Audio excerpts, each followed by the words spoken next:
Hey everyone, welcome back to our channel. Today I'm going to show you how you can fix your laptop touchpad problem into your Windows 10 or Windows 11.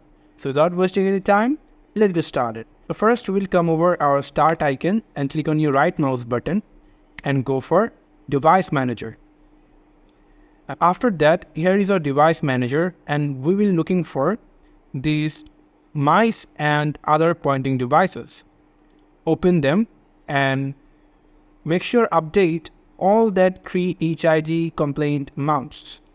Click on that, update driver, search automatically for drivers and close. Click on the HID complaint mouse driver, search automatically for drivers. So do the same, search automatically, your driver is updated. And after that, we will go for these human interface device options. Open them.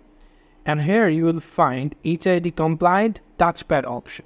So here you need to do, click on your right mouse button, click on update driver, select browse my computer for drivers, and then let me pick from a list of available drivers on my computer. Click on that and make sure you select HID compliant touchpad. And if you click on next, it will be updated. And you can see it's updated. And don't forget to restart your device. And if your problem is not solved yet, then I have the last option for you. Click on your right mouse button, uninstall device. And here you can see your touchpad is not here.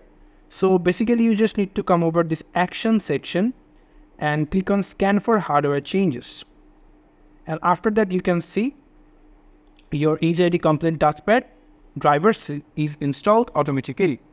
So this is how you can fix your touchpad problem, and don't forget to restart after update the driver.